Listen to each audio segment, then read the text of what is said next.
Bueno, nuevamente buenas noches para todos. A continuación les voy a dar inicio a la exposición y quisiera presentarles al docente que impartirá la sesión del día de hoy. Su nombre es David Román, es doctor en educación, tiene un máster de artes, de ciencias sociales, hizo trabajo social, políticas sociales. Me disculpan que la universidad es de la Universidad de Freiburg, Suiza. Me disculpan si no lo estoy pronunciando bien.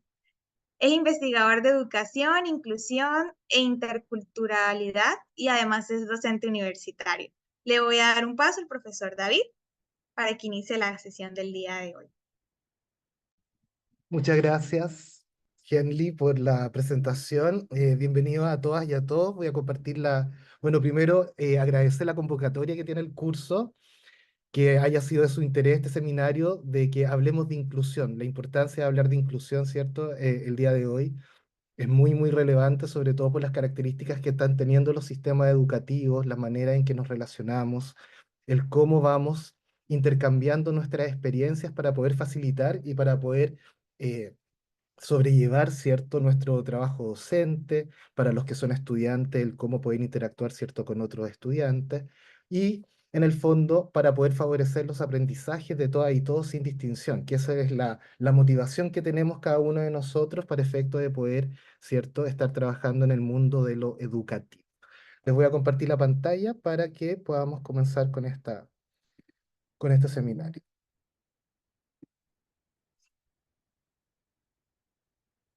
Entonces, ¿cómo lo saco? Ahí. Entonces, este seminario se llama Enriqueciendo la educación, inclusión y diversidad en el aprendizaje. Ya me presentaron, mi nombre es David Román Soto, soy profesor de educación diferencial, especialista en problemas del aprendizaje, doctor en educación, y trabajo en temas de inclusión, diversidad, migración, interculturalidad, didáctica y formación inicial docente. En esos ámbitos he construido mi carrera profesional y académica y en este curso, ¿cierto?, vengo a hablarles y hacerles la invitación de que podamos reflexionar acerca de lo que es la inclusión educativa y la valoración de la diversidad en espacios didácticos diversos. Ahí. ¿Por qué hablar de inclusión nunca fue tan necesario, cierto? ¿Por qué es necesario hablar de inclusión y qué nos convoca? ¿Cuál es la motivación que tenemos nosotros de poder interactuar, cierto, bajo este paradigma? Porque la inclusión es un paradigma, es una manera de comprender la realidad, de poder enfrentarla, de poder hacer distinciones conceptuales que son bastante necesarias para poder, cierto, identificar cuáles son las barreras de aprendizaje que tienen nuestros estudiantes por un lado, y por otro lado, ser unos facilitadores de ese aprendizaje. Y desde ese punto de vista existen distintas características que están teniendo las escuelas o los espacios didácticos, ¿cierto? Dentro de toda su diversidad, vamos a pensar que nuestro estudiante o el estudiante en general no aprende solamente en la escuela, sino en distintos lugares de convivencia, sino también, por ejemplo, en la casa, con los amigos, en un homeschool o en grupos diversos, ¿cierto?, en los que participa y que por lo tanto lo llevan y conlleva esto una situación de aprendizaje diversa. Algunas problemáticas que tienen los espacios escolares en la actualidad están asociadas a lo siguiente. Evidentemente pueden haber más, pero los que yo puedo, para poder entablar la conversación, que es la invitación de hoy en día, son los siguientes. En primer lugar, las necesidades educativas especiales. Cuando comienza el tema de la inclusión educativa, y estábamos hablando en un comienzo de la integración escolar, ¿cierto? Partiendo a finales de los años 90, después de que se comienza las primeras declaraciones, la declaración de Salamanca el año 94, ¿cierto? Cuando comienza a, a- a tomar fuerza el tema de la integración escolar, el primer concepto que emerge, ¿cierto?, en los años 70 es el de necesidad educativa especial, ¿cierto? Para poder pasar esta frontera de hablar de los estudiantes con discapacidad y poder entender que cada uno de nosotros, incluyéndome, incluyéndolos a ustedes, tiene algún tipo de necesidad educativa especial. Esto quiere decir, ¿cierto?, que no para todos eh, el aprendizaje se da de la misma manera y que por lo tanto existen algunos de ellos que eh, el aprendizaje es aún más dificultoso y por lo tanto en esa dificultad, ¿cierto? Aparece este término de necesidad educativa especial desde una mirada mucho más positiva de lo que implica entender al otro y desde ahí poder comprender que ese otro necesita apoyos que son legítimos, ¿cierto? Pero que son apoyos también específicos para poder hacerlo avanzar en su trayectoria escolar. Desde ahí entonces la mirada de la necesidad educativa especial es una, tiene una fuerza especial. ¿Por qué? Porque es una invitación a salir de la mirada de la discapacidad, a salir de la mirada clínica, ¿cierto? De esta mirada médica, en donde se ve al otro como un enfermo, y poder pasar esta frontera, traspasar esta frontera y entender que el estudiante es un estudiante en sí mismo, con unas características particulares, ¿cierto? Y que a partir de esas características uno va a crear, en tanto profesor o profesora, va a crear situaciones de aprendizaje diversificadas que le permitan a ese otro aprender igual que el resto, ¿cierto? Aprender en grados de libertad, en grados de autonomía, que le permita desenvolverse de forma, ¿cierto? Libre, creando, ¿sí? Que sean personas creativas, que sean personas que puedan aportar, ¿cierto? Desde su rincón a la sociedad en la que estamos todos convergiendo. Esa es una problemática que es muy importante de comprender, porque además cuando hablamos de inclusión educativa se tiende a pensar que la única manera de poder comprenderla es sobre las necesidades educativas especiales, y no es tan solo así, por lo siguiente. Otra problemática que está teniendo la educación actual, sobre todo en nuestra región latinoamericana, estoy entendiendo acá que no solamente este seminario está llegando a Chile, sino de que es a toda nuestra región, y un problema creciente que tiene nuestra región latinoamericana es la población migrante, ¿cierto?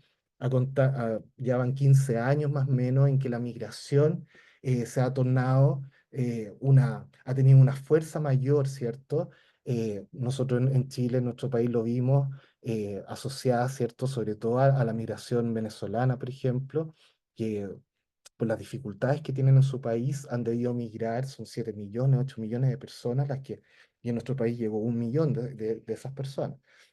Eh, y con ellos, niños, niñas y jóvenes que tienen derecho a la educación y que por lo tanto son parte, ¿cierto?, de un proceso educativo que tenemos que hacernos cargo y que por lo tanto se enriquece a partir de estas cualidades que tienen estas personas, ¿cierto?, las personas migrantes y los aportes que pueden ofrecer a las escuelas, ¿cierto?, en tanto centros de diversificación de los procesos de enseñanza. La creciente población migrante también nos ha traído un desafío. Es un desafío, por un lado, curricular, ¿cierto? En términos, eh, digámoslo así, el Ministerio de Educación, los ministerios de educación latinoamericanos han debido también intentar, yo no sé si lo han logrado del todo, ¿cierto? Pero han debido intentar diversificar el currículum para efecto de poder eh, hacerse cargo de esta diversidad que está presente en las escuelas, ¿cierto? Y también ese desafío está presente en cada uno de nosotros, en tanto profesoras y profesores. ¿Por qué? Porque nosotros debemos hacernos cargo de cuáles son las cualidades, las características propias que tiene esta persona que quiere aprender o que viene a aprender también dentro de nuestros espacios escolares convencionales y no convencionales, y a la vez debemos ser capaces de poder producir, ¿cierto?, clases y promover que estas clases sean lo más diversificadas posibles, aun cuando no hemos sido preparados para poder atender a esa diversidad. Entonces la problemática de la migración es una problemática que nos afecta y que por lo tanto desde la inclusión educativa se hace cada vez más latente. Eh, la inclusión también la podemos nosotros observar desde lo que implica el entendimiento con las cosmovisiones indígenas, ¿cierto?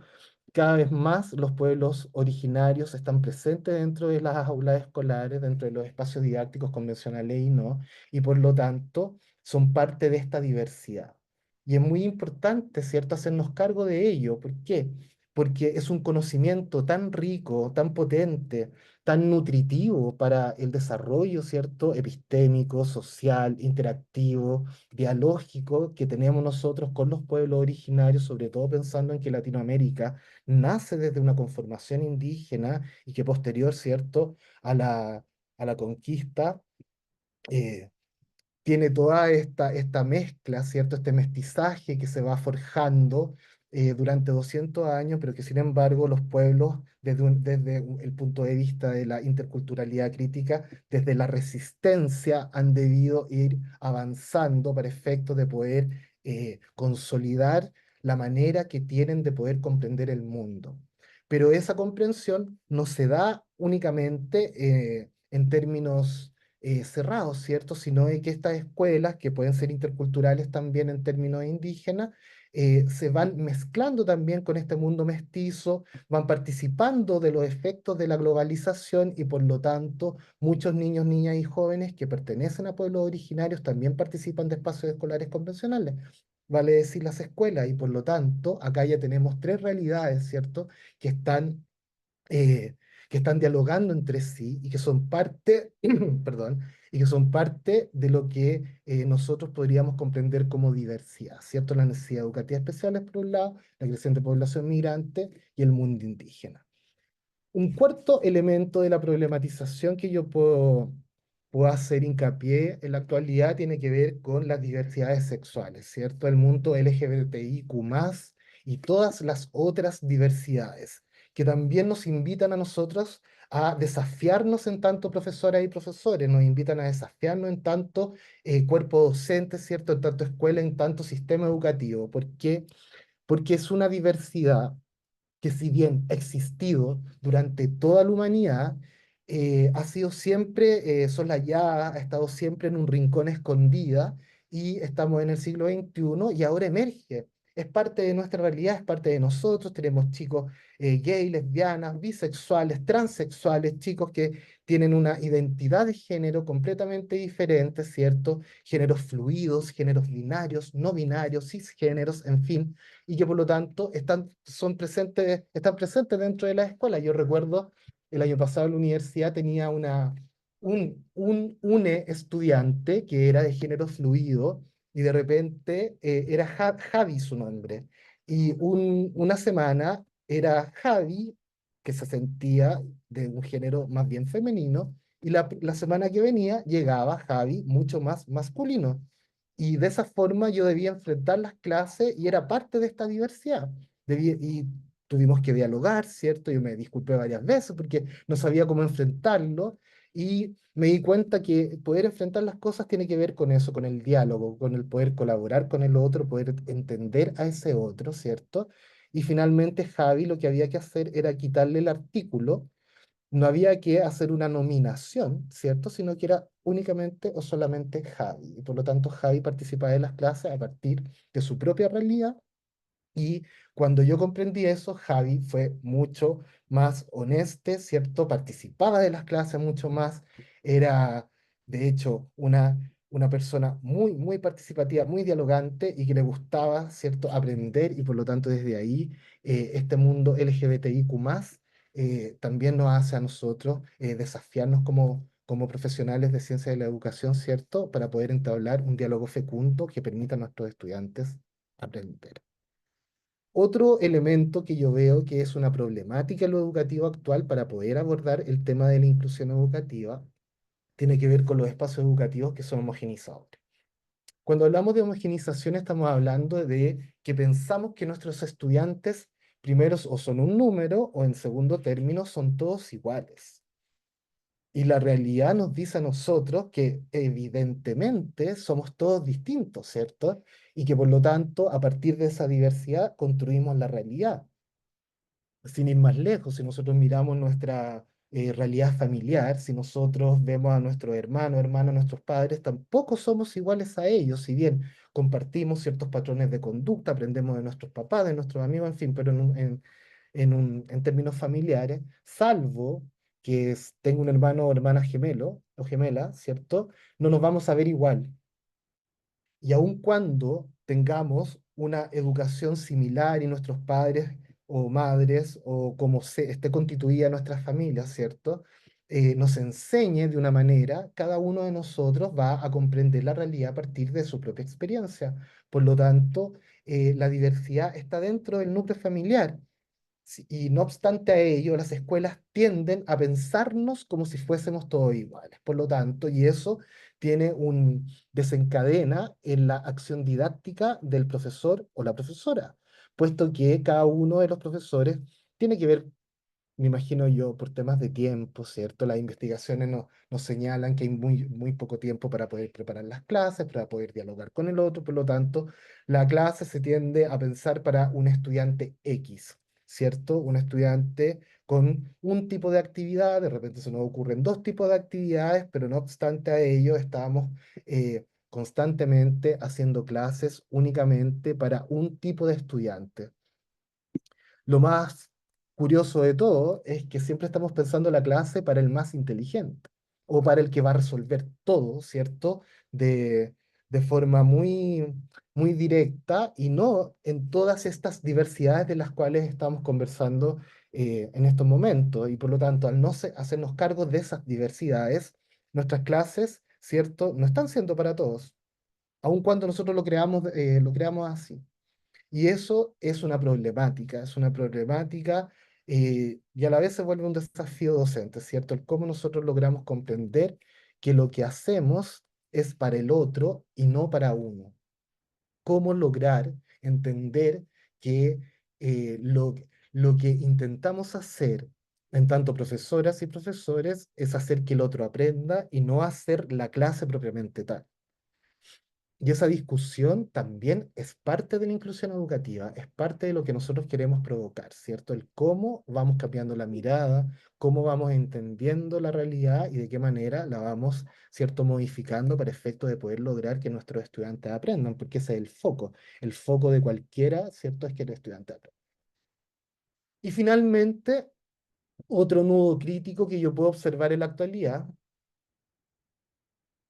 guarda relación con las leyes y decretos que no necesariamente dialogan entre sí. Voy a tomar como ejemplo el caso chileno, ¿cierto? Porque yo estoy acá, pero por las experiencias internacionales que yo he tenido, creo que pasa en todos los países de Latinoamérica, que tiene que ver con que las leyes y decretos no dialogan entre sí, ¿cierto? De que de repente son opuestos. Y por lo tanto, eso hace de que la acción didáctica que lleva a cabo el profesor o la profesora no sea fecunda para efectos que el otro aprenda. Y por lo tanto, nuestra labor se ve cada vez más restringida. Un ejemplo de aquello es, por ejemplo, en Chile tenemos un decreto de integración, que es el decreto 170, ¿cierto? De integración escolar, que mira el mundo desde la integración y por lo tanto entiende, ¿cierto?, que el estudiante es el problema. Y por otro lado, hay un decreto de inclusión escolar, que es el decreto 83, que entiende que el problema es de la escuela. Y sin embargo, ambos decretos acá en Chile funcionan de manera paralela y los hacen dialogar entre sí. Y eso hace que las escuelas comprendan que la inclusión y la integración son lo mismo, pero no son lo mismo. Y eso es lo que vamos a ver ahora. Eh, Existe entonces una mirada opuesta de lo que es la integración escolar con la inclusión educativa, puesto que son dos miradas epistemológicas distintas, ¿cierto?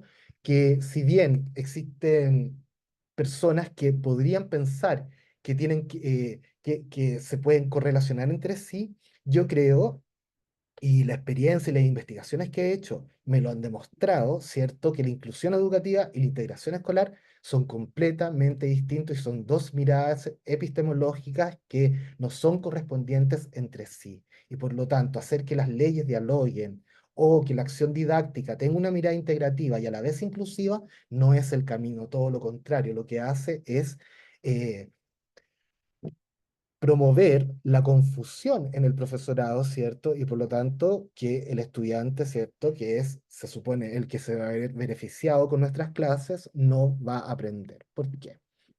Porque cuando hablamos de integración escolar, se comprende la integración desde la homogenización de los sujetos, ¿cierto? Desde la categorización. Cuando hablamos de integración, está sobre todo adscrita al mundo de las necesidades educativas especiales y lo que nos dice constantemente es que estamos bajo el mundo de las etiquetas, ¿cierto? Este estudiante es sordo, este es TEA, este es limítrofe, este estudiante aquí, este es autista, este es acá, este es allá, ¿cierto? Cada uno tiene su categoría, cada uno anda con su cartel. Si le agregáramos todas las otras, imagínense si le agregamos todas las otras diversidades. Entonces, este estudiante además, o sea, es TEA, pero además es ecuatoriano. Y este otro es discapacitado visual y además es boliviano. Y este otro además es indígena, no, pero además es lesbiana y además es no sé qué. Entonces, desde la integración escolar, ¿cierto? Estamos categorizando constantemente a nuestros estudiantes. Por lo tanto, esa mirada es una mirada epistémica en particular, ¿cierto? Que podemos estar de acuerdo o no, pero es contraria a la inclusión educativa. ¿Por qué? Porque la inclusión educativa lo que pretende es transformar, ¿cierto?, a la escuela. Lo que pretende es tener un posicionamiento, ¿cierto?, tanto intelectual como en la acción que nosotros provocamos para efecto de que nuestros estudiantes aprendan, que permita la comprensión del estudiante desde su propia diversidad. ¿Para qué? Para poder, ¿cierto?, desarrollar una educación que sea pertinente, adecuada y contextualizada a la realidad del sujeto que aprende, a estas realidades dentro de las diversidades, ¿cierto? Más allá de la necesidad educativa especial. ¿Dentro de qué? De un espacio didáctico diverso. Yo les voy a contar posteriormente, ¿cierto?, cómo comprendo lo que es un espacio didáctico. Entonces, entendiendo que esta realidad, ¿cierto?, son dos cosas distintas. La integración escolar está enfocada en el déficit individual del estudiante y la inclusión educativa está enfocada en la diversidad del estudiantado. Podemos entender entonces que las leyes y decretos y las acciones didácticas y los protocolos de acción que tienen los establecimientos educacionales y las miradas que podemos poseer, ¿cierto?, no pueden ser integrativas e inclusivas al mismo tiempo. ¿Por qué? Porque se contraponen entre sí. Y eso, el poder comprenderlo, ¿cierto?, es una invitación. Por eso este tipo de espacios, ¿cierto?, de diálogo, de colaboración, este tipo de espacios de aprendizaje son tan necesarios, porque de repente lo que ocurre también es que si bien los profesores que pertenecen a los programas de integración escolar, los profesores de educación especial, de educación diferencial o como se llaman en cada uno de los países donde nos encontramos, ¿cierto?, tienen la claridad acerca de esta diferenciación, los profesores de aula regular no la tienen. Y los profesores de educación diferencial o los equipos PIE tampoco tienen la capacidad de poder explicarlo de buena manera a sus colegas. Y por lo tanto, pasamos acá a otra problemática, ¿cierto? Que tiene que ver cómo dialogamos con otros profesionales dentro del aula cuando estamos trabajando a partir de la diversificación del proceso de enseñanza-aprendizaje, cuando estamos trabajando en equipos de aula, ya no en un grupo de integración escolar, ¿cierto? Cuando sacamos a los niños y niñas y los llevamos a una sala adicional para poder nivelarlo en el estudio, sino que el proceso lo tenemos que hacer dentro del aula regular y por lo tanto la inclusión la vivimos ahí, en ese espacio, ¿cierto? Y ahí se vuelve también otra dificultad. ¿Por qué? Porque si el otro no tiene claro lo que es la inclusión, difícilmente vamos a poder avanzar. En efecto, lo que ocurre mucho es que los profesores de aula regular nos entregan la planificación al profesor de diferencial, ¿cierto? Le dicen, haz la adecuación curricular a esto, como si uno fuera qué. Yo me he visto enfrentado a esa realidad y le digo, pero profesor, la idea es que esto lo hagamos en conjunto, ¿cierto? Que podamos nosotros establecer un diálogo. No, es que no tengo tiempo, que lo que sé qué, siempre hay una problemática asociada a eso. Entonces, ¿cómo podemos avanzar para que la inclusión efectivamente tenga un norte que nos permita a nosotros avanzar, ¿cierto? En esta mirada, en este enfoque en donde todos podamos participar, ¿cierto? Todos podamos aprender, todos y todas podamos dialogar, todos y todas podamos colaborar, eso se vuelve también una dificultad y también es una invitación a la mejora que puede tener la escuela, ¿cierto? Por ejemplo, acá una definición potente de este cambio de paradigma que también tiene la inclusión, porque la inclusión no es estática. la inclusión también es dinámica y por lo tanto en ese dinamismo un organismo internacional como es, lo es la UNESCO también va, ¿cierto?, promoviendo y haciendo cambios acerca de lo que es la inclusión educativa. Permiso, estoy un poco resfriado. Ay, me imagino como la mitad de la población.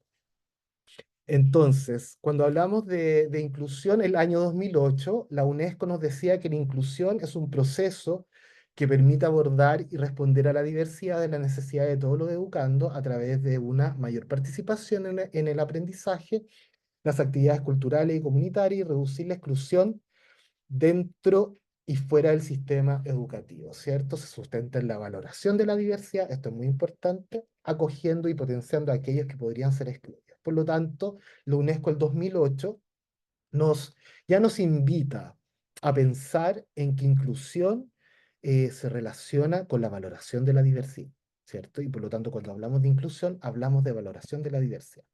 Y hablamos también desde la participación del estudiantado, ¿para qué? Para que aprenda, ¿cierto? Sean actividades intraescolares o extraescolares o actividades comunitarias, pero se entiende que para responder a la diversidad y para no ser excluyentes, debemos fomentar la participación y que en esa participación, ¿cierto?, del otro, en todas las actividades que promueve el establecimiento educacional, el otro se va a ir enriqueciendo y por lo tanto va a ir aprendiendo. Pero el año 2016, en la Declaración de Incheon, lo que hace la UNESCO es potenciar aún más lo que es la inclusión educativa. Y lo que nos propone es garantizar, ¿cierto?, una educación inclusiva y equitativa de calidad y promover oportunidades de aprendizaje basadas en los derechos humanos. Esto es muy importante, ¿cierto? ¿Por qué? Porque a partir de todas las características que tiene el mundo globalizado, los derechos humanos también se han visto vilipendiados, ¿cierto? Sin ir más lejos, no hay que ir tan lejos como para mirar lo que está pasando en nuestra propia región o lo que pasa en Palestina, en fin.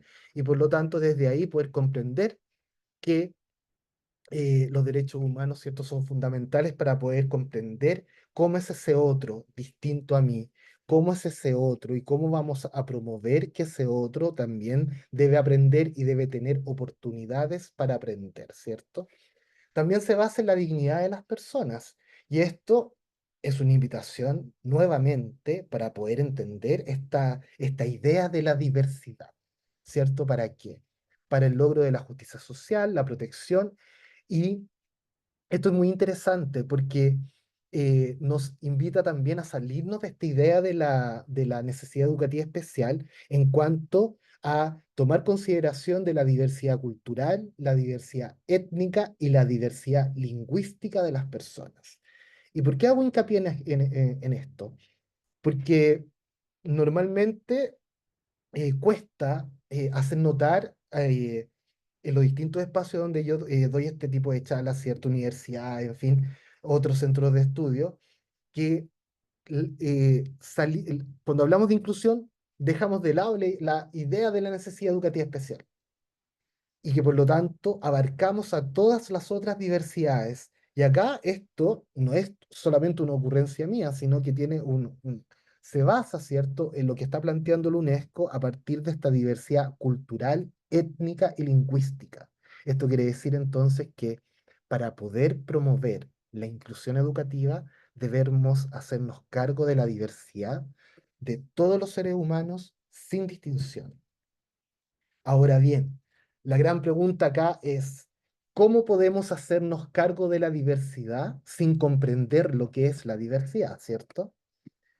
Eh, esta pregunta no es la pregunta del millón, digamos, pero sí es una pregunta bien intencionada en términos de que nos permita a nosotros ir reflexionando. ¿Qué será la diversidad? ¿Cómo podemos comprenderla? ¿Será solamente decir que el otro existe? ¿O tendré que hacer algo más para poder potenciar, ¿cierto?, a ese otro que es distinto a mí?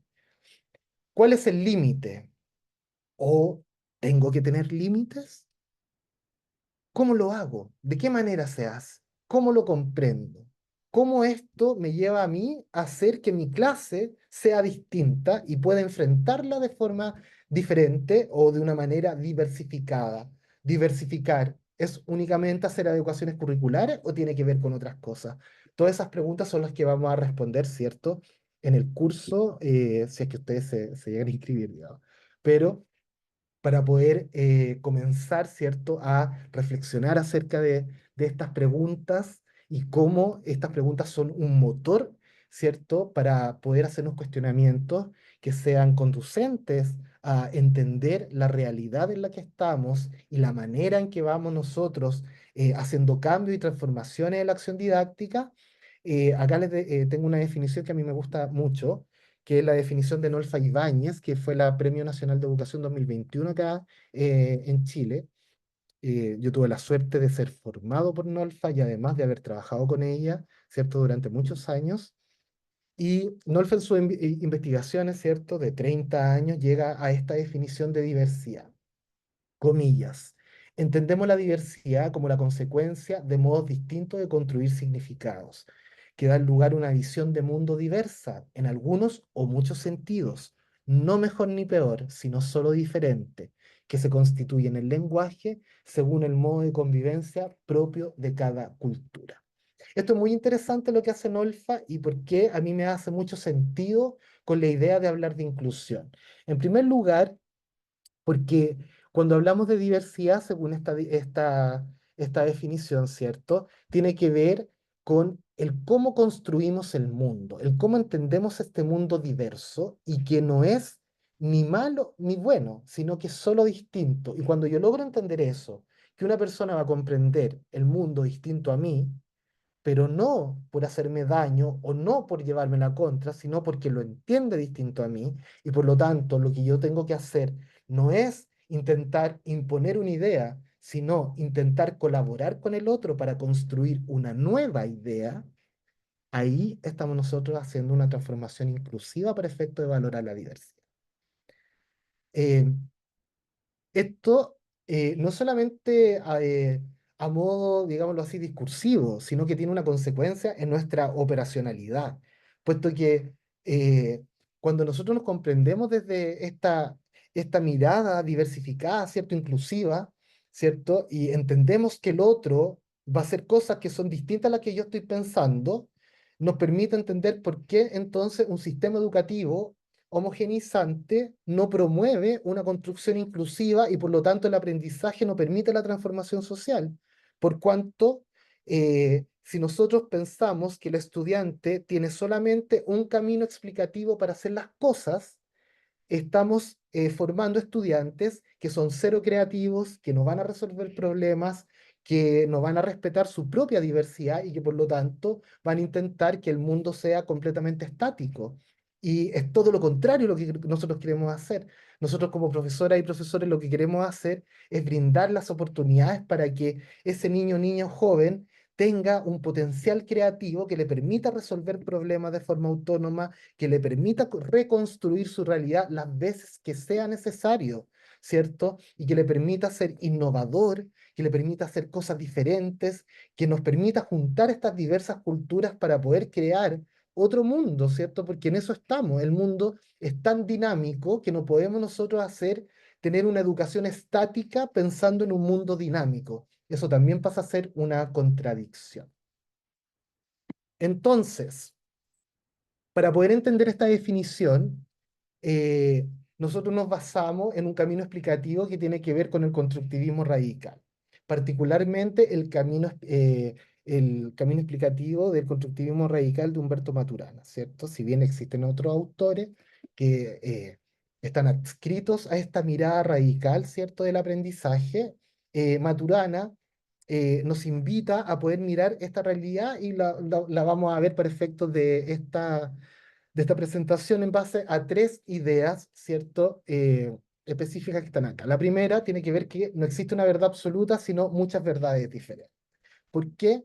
Porque según el constructivismo radical, todo depende del ojo del observador, ¿cierto? Esto quiere decir que por cada ser humano en el mundo hay una mirada distinta y por lo tanto lo que Para alguien este objeto, para alguien puede ser significativo, para el otro no, siendo el mismo objeto, ¿cierto? Para a alguien le puede gustar, al otro no le va a gustar. Alguien va a crear algo nuevo a partir de esto, a otro no le va a hacer sentido. Pero esas miradas particulares, ¿cierto? Son así. ¿Por qué? Porque cada ser humano, desde su propia biología, tiene una mirada particular del mundo. Y las interacciones que tiene con el mundo y con los otros son distintivas de sí mismo. En segundo lugar, ¿cierto? El constructivismo radical, y esto es muy importante para el tema educativo, ¿cierto? Tiene que ver con las emociones, que fundan las relaciones sociales. Para Maturana, ¿cierto? Y para todos los radicales, lo que nos dice es que para que exista una acción, debe haber una emoción que la subyace. Esto quiere decir, ¿cierto? Y es muy, yo sé, de repente es fácil de comprender, pero es difícil de poder llevar a cabo. ¿Por qué? Porque uno tiende a pensar que las personas modifican la conducta cuando se les dicen, oye, ya, cállate, siéntate, no sé qué, y vamos ordenando aquí y allá, y que eso ocurre, porque sí, pero no es así. ¿Por qué? Porque cuando estamos, por ejemplo, en la emoción de la pena, estamos con pena y nuestra biología, nuestras células están en pena y hasta se nos ve en la cara. No es necesario decirle al otro, el otro llega un otro y te dice, oh, ¿por qué tienes carita de pena? Tienes cara de pena, ¿por qué? Porque estás sintiendo pena, por lo tanto, tienes pensamientos de pena, ¿cierto? Pensamientos tristes, los hombros están cabizbajos, tienes cara de pena, tienes voz de triste, y todo lo que te constituye en sí mismo va en esa racionalidad de esa emoción. Por lo tanto, no le podemos pedir a esa persona que haga otro tipo de cosas sin que cambie su emoción, ¿cierto? Cuando alguien está en la alegría, tiene cara de alegría, se mueve en la alegría, empieza a molestar con el otro, ¿cierto? Juega, tira chistes, hace bromas, en fin. Y por lo tanto, desde la alegría, esa alegría constitutiva, ¿cierto? Biológica, pero a la vez interactiva, produce que el aprendizaje se dé en esa relación de alegría. Entonces, una forma de poder entender, ¿cierto? Desde un paradigma inclusivo, lo que nosotros podríamos hacer es intentar cambiar la emoción del ser humano, en este caso, el estudiante en pena, por ejemplo, o el estudiante que tiene rabia. ¿Han visto un estudiante con rabia? Un estudiante con rabia tiene cara de rabia, voz de rabia, se pone enojado, ¿cierto? No quiero hacer nada, se para en el macho, como se dice. Ese estudiante, o sea, lo primero que hay que hacer es cambiar la emoción, porque efectivamente no se va a sentar, va a gritar, va a hacer pataleta y es muy difícil que ese estudiante pueda hacer la actividad que le estamos proponiendo. ¿Por qué? Porque está en rabia. Por lo tanto, hay que intentar cambiar la emoción para poder lograr, ¿cierto? Incluirlo y de esa manera poder continuar con el proceso de enseñanza-aprendizaje. Y en tercer término, no menos importante, ¿cierto? Esta definición que Maturana tiene sobre el amor, ¿cierto? Que no es un amor solamente conceptual filial desde esta emoción que nos provoca estar con un otro, ¿cierto? Desde la amorosidad, digamos. La palabra exacta es que el amor no es solamente un sentimiento. Para el constructivismo radical, el amor es concebido como la aceptación del otro como legítimo en la convivencia. Esto quiere decir entonces que cuando yo me relaciono desde el amor, lo que estoy haciendo es que acepto al otro tal cual es. Y desde esa aceptación voy a intentar convivir y colaborar con el otro tal cual es, no intentando que ese otro cambie a partir de mis cualidades constitutivas. Y eso también es una dificultad mayor porque es muy difícil aceptar, en tanto profesores, por ejemplo, nosotros como profe, es muy difícil aceptar que el estudiante no haga lo que uno le solicita que haga. ¿Y por qué era otra cosa? Entonces, pero la pregunta es, ¿el estudiante no lo hace porque me quiere hacer daño, porque me quiere molestar? ¿O el estudiante no lo hace porque no le hace sentido? Y ahí el problema es del estudiante o es del profesor que no está haciendo bien su trabajo, pensando en que debiese estar pensando su clase en ese otro que aprende distinto para poder incluirlo en la acción didáctica. Esas son preguntas que vamos a intentar también resolver en este curso, ¿cierto? ¿Cuál es mi propuesta? Mi propuesta es que nosotros podamos reconceptualizar el aula, ¿cierto? Siempre hablamos del aula de clase, como que el aula de clase está adscrita, ¿cierto? A lo que es la escuela, un aula, un espacio cerrado, ¿cierto? Y mi propuesta es poder sacarnos esta idea del aula y poder pensar en un espacio didáctico. Yo lo defino como un lugar de convivencia democrática, por todo lo que he dicho anteriormente, ¿cierto? En donde se valora la diversidad, entendida como la acabo de decir, ¿cierto? En donde cada uno de nosotros se valora esta diversidad de los sujetos que la componen, en donde estudiantes y profesores, ¿cierto? Profesoras y profesores construyen la realidad a partir de sus propias historias de vida y sus emociones, que es muy relevante, ¿cierto? La historia que lleva cada uno. No podemos desconocer quiénes somos, siempre somos algo.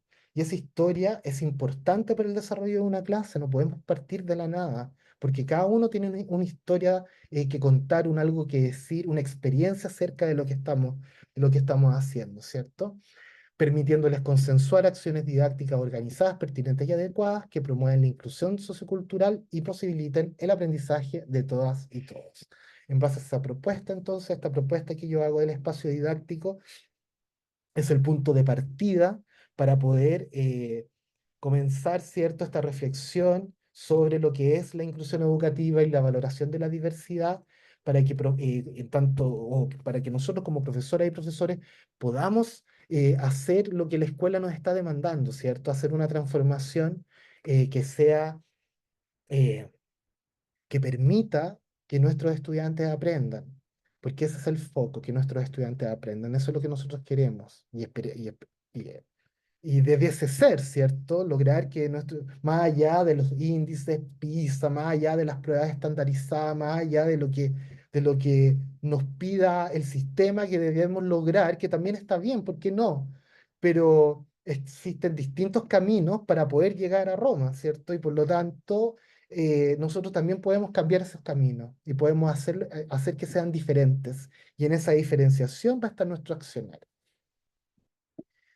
Algunas reflexiones finales para que podamos abrir la conversación, ¿cierto? Para poder ir contestando sus preguntas o escuchando sus reflexiones, ¿cierto?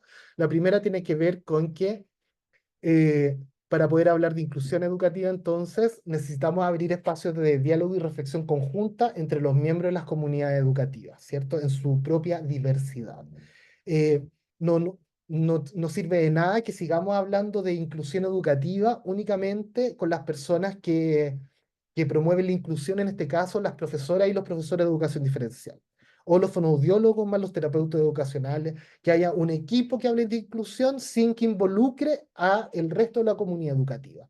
Si el director o directora de la escuela, o el rector o rectora de la escuela, más los profesores de aula regular, más las personas que trabajan en el establecimiento, las personas del aseo, las personas que dan la alimentación, en fin, si toda la comunidad educativa no habla de inclusión, la escuela no va a ser inclusiva, no va a cambiar.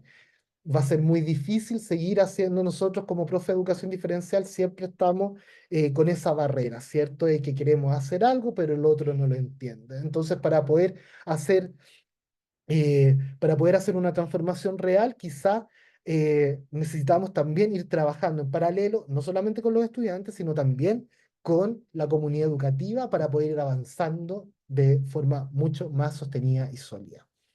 En segundo lugar, valorar a los seres humanos por lo que son y no por lo que pretendemos que sean, ¿cierto? Las altas expectativas generan frustración en el otro.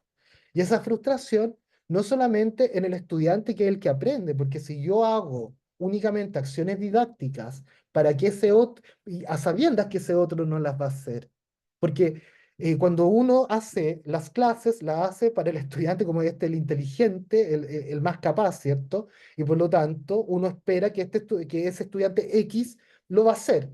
Pero ¿qué pasa con el que no lo hace? Siempre vamos a estar haciendo clases para para el que hace las cosas bien. Por lo tanto, el que hace las cosas mal siempre va a estar frustrado. Pero esa frustración es bidireccional, ¿cierto? ¿Por qué?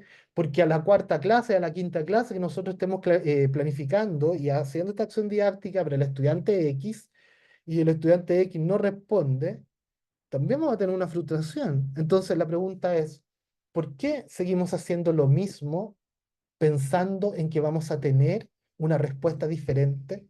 Es muy loco eso, pero ocurre mucho en los espacios escolares, de que los profesores tienden a repetir las mismas clases pensando en que ahora sí va a resultar, pero ¿qué ha cambiado para que resulte? no ha cambiado nada, pero sigue haciendo lo mismo. Entonces la frustración no solamente, las expectativas en el fondo lo que quiero decir es que no solamente son para el estudiante, sino también son para el profesor. Y finalmente, que tenemos que intentar fundar las relaciones de aprendizaje en emociones que sean conducentes a tales fines. Tener la claridad de que estudiantes tristes no van a aprender. ¿Por qué? Porque están tristes. Cuando usted está triste, también trabaja mal, ¿cierto? Cuando usted está enojado, también trabaja mal. Entonces no podemos pretender que un estudiante enojado aprenda. ¿Por qué? Porque su emoción de enojo es mucho mayor.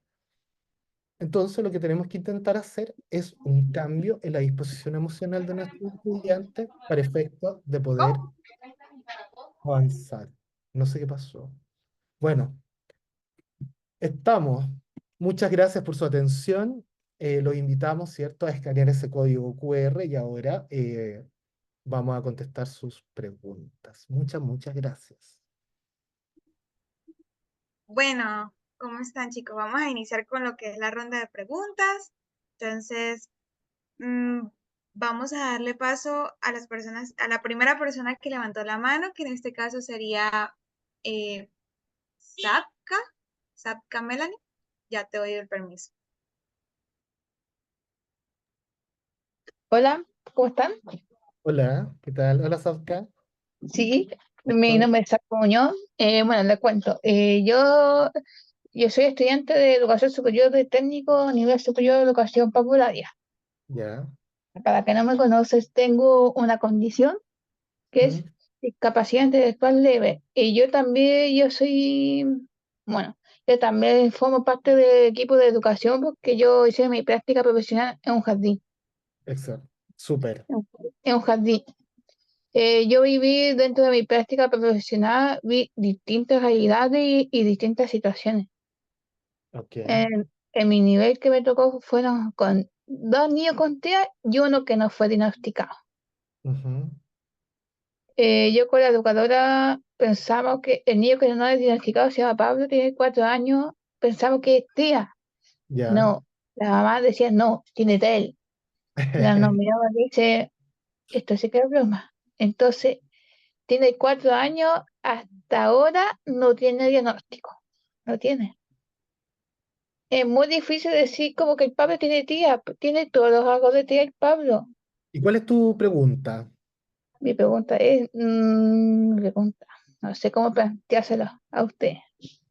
Pero quizás tu reflexión es que la familia puede tener un tipo de mirada, ¿cierto? Para efectos Sí, de de mirada, así como que mi diagnóstico. hijo no tiene nada. Como que son tan Claro, cerradas, sí, como que están cerradas la familia que dice, no, mi mi hijo hijo no no tiene tiene nada. nada. Es Sí. como normal, normal, mi hijo no tiene nada. Bueno, pero quizás, mira, vamos a intentar contestar, Sauca. Qui- Quizás efectivamente, para esa familia su hijo no tiene nada, ¿cierto? ¿Por qué? Porque dentro de su diversidad ellos ven a su hijo completamente normal, Sí, porque su pero no, hijo es así. sí, Y porque yo nosotros entiendo, como, pero yo entiendo que sí, la escuela necesita un diagnóstico para poder avanzar, ¿cierto? Para poder sí, avanzar necesitamos un en la diagnóstico. acción que tiene que realizar. Sí, en este caso los jardines infantiles trabajan con profesionales externos, fuera del Ah, jardín, con psicólogas, psicopedagogas, educadoras diferenciadas, fonoaudiólogas, pero sin diagnóstico, sin esos profesionales, el mm, jardín no puede tener esas metodologías para trabajar con este niño que no es diagnosticado, con este niño. claro, pero quizá, mira, lo que yo creo es que lo primero que tenemos que intentar hacer es que la familia, ¿cierto?, comprenda que, que tener un diagnóstico no es algo negativo, ¿cierto? Pero que Sí, ese diagnóstico no va a ser lo más importante para trabajar con el niño o niña, sí, ¿cierto? Esto porque no es como lo yo más digo, yo relevante. siempre digo, fue tan cerrada y recién ahora, en agosto, tiene hora con el neurólogo. No sabe cómo aceptar, asumir que su hijo ya es TEA. Tiene todos los rasgos de un niño con TEA. No te fijas la mirada. No se te va a sentar como los amigos en una silla. Es más movimiento. Cuando Mira, decimos su nombre, no te va a fijar la mirada. No habla. No avisa cuando hay al baño. El padre no me va a decir, tía, quiero ir al baño. No me va a avisar, po. Entonces sí. tiene todos los rasgos de TEA.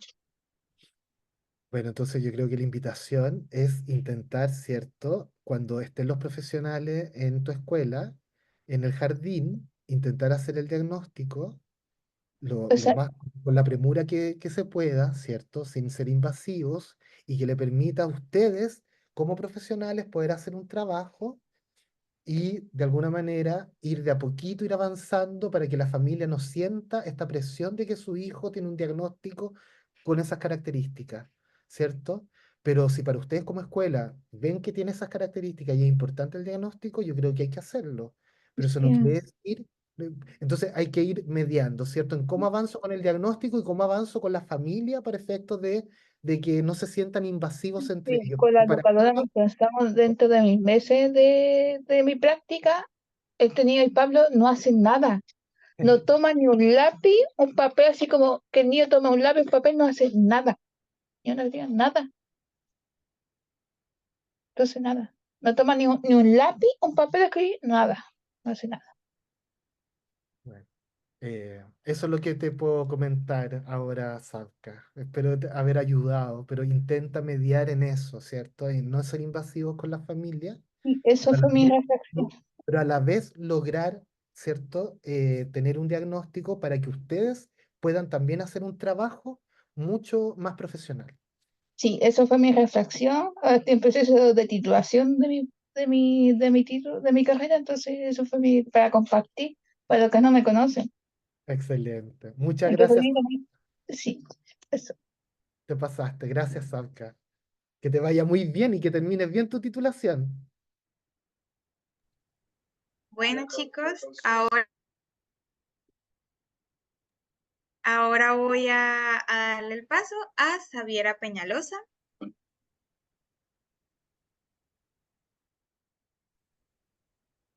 Hola, buenas, ¿se me escucha? Sí, súper bien. Hola, Sabiela. Me presento, soy Sabrina Peñalosa y soy trabajadora social. Ok. Dentro de esto, más que todo quiero como un consejo, que el tema es que yo dentro de mi carrera Mm, pude experimentar con varios colegios. Dentro de esto estuvo el tema de la diversidad sexual, que ok. hice lo que son las charlas de sexualidad y sabemos que dentro de eso no solamente se habla sobre el acto, sino que también sobre la diversidad, que es una herramienta para evitar la discriminación. Claro. Lo que pasa aquí es que en mi caso, o desde este colegio que se jactaba de inclusivo, que Mm, tenía baños para trans, ya. los mismos apoderados evitaban que, por ejemplo, en las charlas se dijera la palabra gay, o que se me llegara a mencionar que hay personas con otra orientación sexual o con haya diversidad de género. Entonces, en ese caso, ¿cómo podemos llegar a ese punto medio Mm, para poder lograr que estos estudiantes tengan la información, pero tampoco llegar a como invadir a familias que de verdad son más cerradas? sí. Yo creo que pucha, es complejo porque primero todo tiene que ver con el proyecto educativo del colegio, ¿cierto? Entonces las familias van a buscar un proyecto educativo que les acomode a partir de su propia realidad. Si ustedes están transgrediendo los objetivos y la mirada que tiene el establecimiento va a ser mucho más complicado. Ahora, si la escuela es una escuela laica y que se declara con ciertos valores y una manera que efectivamente comprende la diversidad, la familia también se va a tener que acomodar a eso. Yo creo que la forma, ¿cierto?, es que en las mismas clases vayan avanzando en que lo sexual va más allá de lo biológico, ¿cierto? No solamente para poder procrear, sino que la sexualidad humana tiene que ver también con el género. Y yo creo que eso va mucho de la mano también con los nuevos textos escolares y con la nueva realidad, porque no hay que desconocer también que estamos en el 2024, ¿cierto? Entonces es muy difícil, uno prende la televisión, está la radio, está internet, no sé, los medios de comunicación, uno está en la calle y ya la gente nadie está escondido por lo que es, uno va en el metro y la diversidad es enorme, en las micro, en la calle, ¿cierto?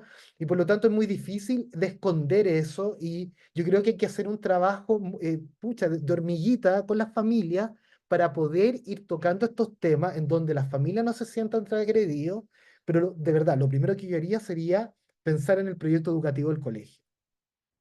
porque eso a nosotros nos va a dar el horizonte como cuerpo docente para efectivamente decir, esto es lo que podemos hacer y esto es lo que no podemos hacer. Porque quizás el colegio, no sé si es el caso, ¿cierto? Pero si el colegio es una escuela católica, difícilmente nosotros vamos a poder avanzar en poder trabajar el tema de la diversidad genérica. ¿Por qué? Porque el mundo católico entiende la diversidad desde otro lugar y también está bien, ¿cierto? No es malo, sino que es solo diferente. Entonces, ¿por qué voy a transgredir una manera particular de poder comprender la realidad si esa realidad también es tan verdadera como la mía? Entonces yo creo que tenemos que intentar mediar en eso y ver, analizar el proyecto educativo, cuáles son los sellos que tiene el colegio, cuáles son las características propias que tiene el cuerpo docente, si estamos todos de acuerdo como equipo pedagógico, hasta dónde podemos avanzar con nuestro discurso, pero siempre en coherencia con lo que nosotros le estamos proponiendo a la comunidad. Si nuestra comunidad, nuestra escuela es laica, que promueve la inclusión y la valoración de la diversidad, es la familia la que no está en el colegio adecuado, digamos. Pero si la escuela tiene ciertas restricciones valóricas y que están dentro del proyecto educativo, somos nosotros como profes los que no estaríamos participando dentro de un espacio de trabajo que nos permita desarrollarnos de forma libre. Yo creo que existen proyectos educativos para todas y todos, ¿cierto? Y que tenemos que intentar buscar de qué manera vamos conduciendo esto. No es, lo inclusivo no puede ser una imposición ni de un lado ni del otro. Es una colaboración. Entonces tenemos que intentar llegar a un acuerdo desde hasta dónde podemos avanzar ambas partes. Y ese acuerdo, y yo sé que es complejo, ¿ah? Pero ese acuerdo es el que hay que intentar, porque de lo contrario vamos a estar haciendo siempre lo mismo. Espero haber ayudado, Xaviera. Sí, muchas gracias. De nada. Bueno, profe, seguimos con Nicole. Bueno,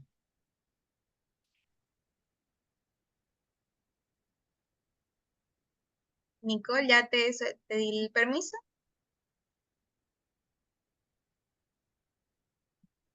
pucha, quizás no está Vamos con Fernando, pues, el que sigue. Sí, si no le vamos a dar paso a Fernando.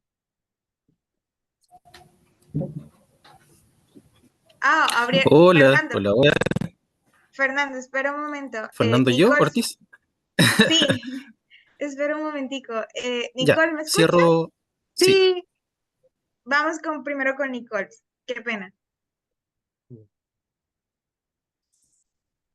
Nicole, Sí, listo, haz tu pregunta. hola, buenas noches. Buenas noches. Mi nombre es Nicole y soy educadora de párvulos. Ya, Actualmente trabajo en un jardín y le exige mucho trabajar lo que es la diversificación de las planificaciones, sí, pero no tenemos un apoyo de educadora diferencial ni nadie que lo oriente de cómo hacer las planificaciones ni las adecuaciones curriculares. ya. Tengo sospecha de niño que pueda tener condición TEA, pero no está diagnosticado. Y no sabemos cómo poder abordar con esos tipos de niños porque también tiene una conducta difícil. Bueno, gracias, Nicole. Bueno, para eso, si quieres saber más sobre el tema, te invito a inscribirte en el curso. Ahí vamos a hablar sobre diversificación de la planificación. Eso sería, dentro de los contenidos, sería el sábado. El sábado vamos a ver dentro del temario, ¿cierto? Que yo tengo, el día sábado, durante 4 horas, vamos a estar hablando sobre planificación, acción didáctica y cómo llevar a cabo esto. Pero por de pronto entender que la adecuación curricular, ¿cierto? Eh, puede ser significativa o no. Esto quiere decir que si tú haces una adecuación de acceso, ¿cierto? De los materiales o no sé qué, y si fuese significativa, la adecuación curricular es la eliminación de objetivos de aprendizaje. Ahí te la dejo. Si quieres saber más, te invito a seguir en el curso. Ya, gracias. De nada. Muy bien, entonces ahora sí vamos con Fernando.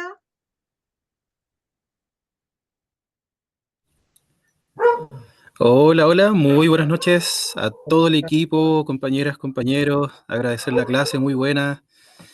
¿Se me oye? ¿Sí? Sí, súper bien. Sí. Ya. Profe, no sé si lo mío es una pregunta o compartir rápidamente una experiencia. Yo soy docente, soy profe de Historia y Geografía. Trabajo de lleno en educación de jóvenes y adultos, la 2x1, la vespertina, la recuperación de estudios, desde Sí. hace una década, un poquito más ya.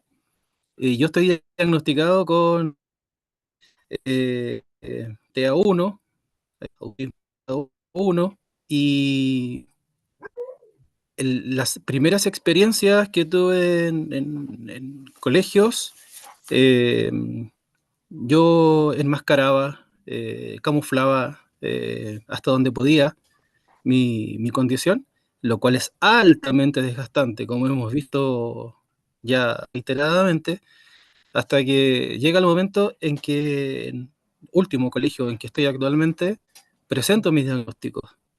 Y créanme que cuando uno presenta su diagnóstico al equipo directivo, al equipo técnico, cambia la mirada hacia nosotros. Nos tienen más paciencia, más tolerancia, más entendimiento, porque incluyen que nosotros somos parte, entienden que somos parte de la diversidad, tal como los chicos, nuestros alumnos.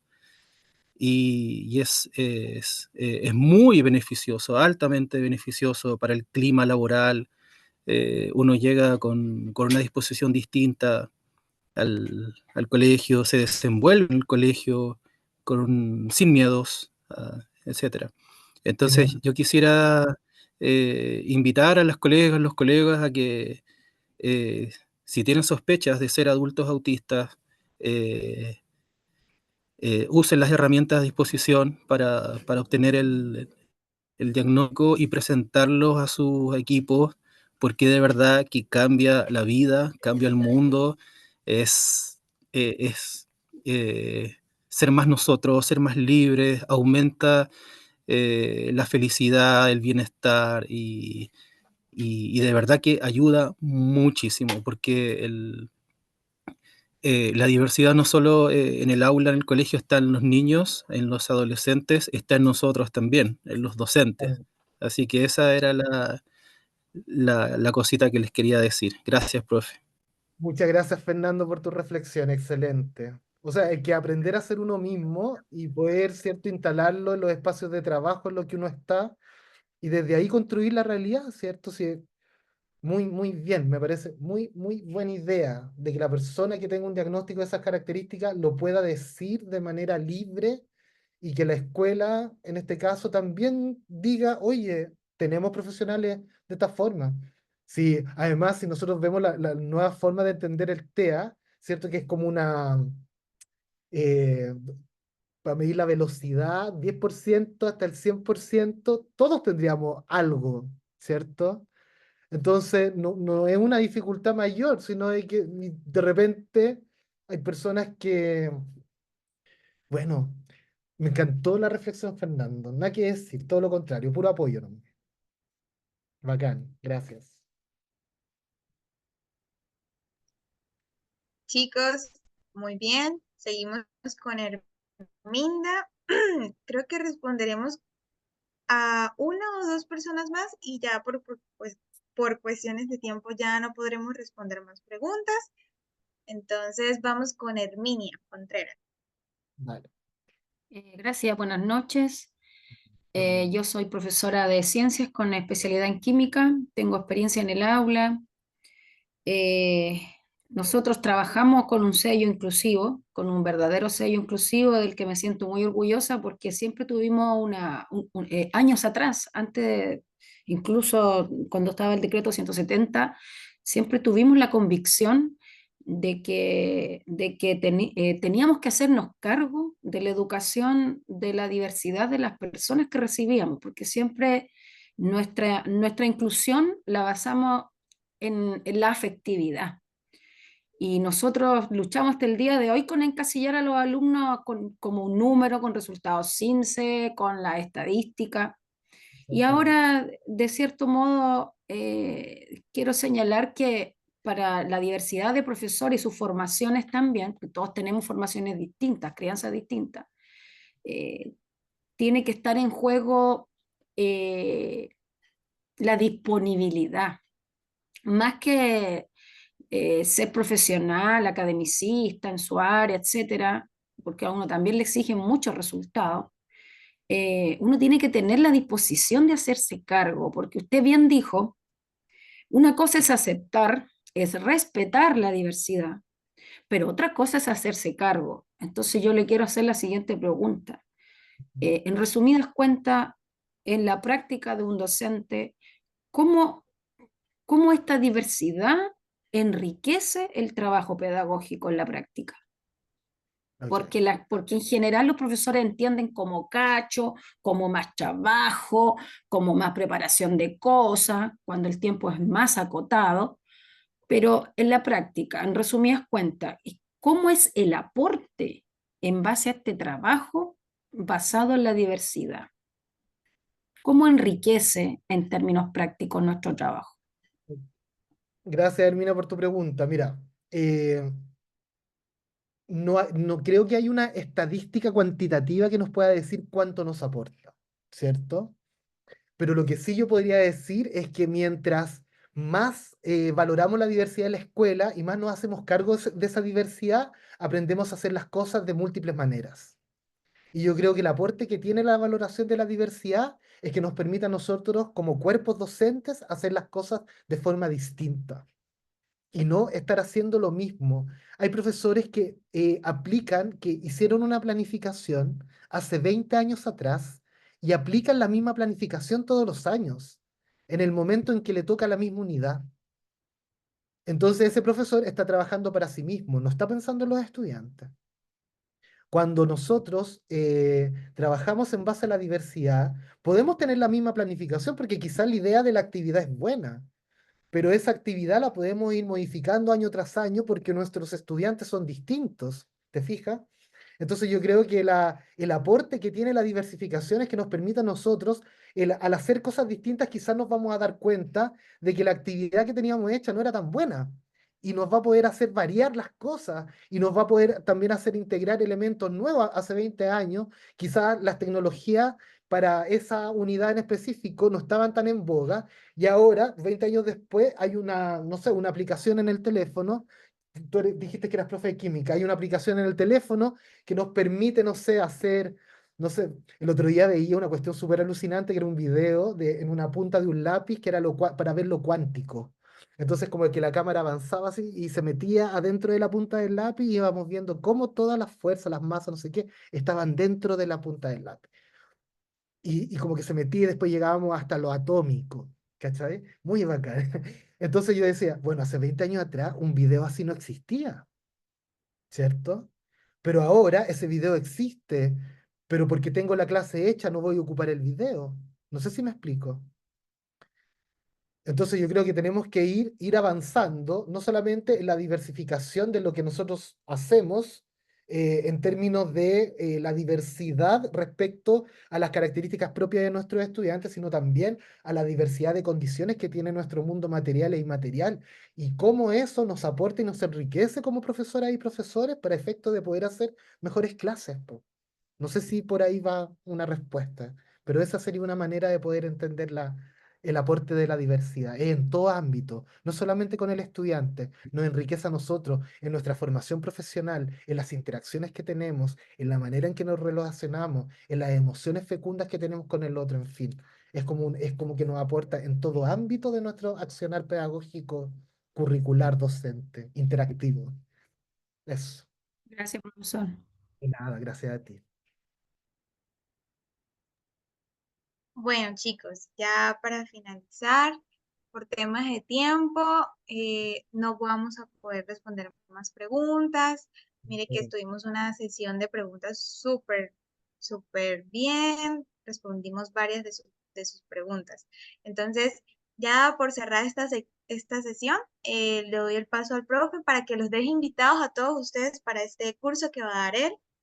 Sí. Anímense, recuerde que esto fue un seminario, un abrebocas para que ustedes se interesen en poder inscribirse al curso. Eso, ¿Profe? bueno, eh, primero agradecerles a todas estas 469 personas que llegaron a esta invitación de este seminario, ¿cierto? Muy, muy agradecido de que estén todos acá presentes y que se hayan quedado hasta el final para escuchar las preguntas, este diálogo que tuvimos. Me parece muy, muy interesante que hayan tantas personas que estén ávidas de conocer sobre inclusión y valoración de la diversidad. Y sería muy, muy provechoso, ¿cierto?, de si ustedes también quisieran estar en el curso que va a partir la próxima semana, ¿cierto? Va a ser martes, jueves y sábado. El martes y jueves de 6 a 10 y el sábado de 10 a 2, creo, no sé. Ahí ustedes pueden ver después con Henley los horarios y costo y todo eso, pero yo muy agradecido de que me hayan escuchado, ¿cierto? Pueden googlear también mi nombre, todo lo que yo hablé está dentro de mi artículo, los pueden buscar. Está, todo el material, yo hago solamente artículos de acceso abierto. Así que toda la información está en mi sitio web, en mi ResearchGate, en fin. Así que ustedes pueden en David Román Soto y está toda la información ahí. Pero si quieren que esto aprenderlo, ¿cierto? Y que podamos seguir dialogando y podamos hacer actividades respecto a esto, inscríbanse en el curso y nos vemos el martes a las 6. A la misma hora en el mismo canal, digamos. Eso. Ya, chao, Muy yo me bien, despido. Que chicos. estén bien. Muchas gracias. Chao, Bueno, chicos. chicos, hasta... Chao, profe, nos vemos. Nos vemos en el curso. Nos vemos en el curso, nos vemos el martes. Chao, yo me salgo, chao. Bueno, chicos, entonces para proceder con el seminario voy a dejar de grabar y procederemos a hacer lo que es el sorteo, ¿sí?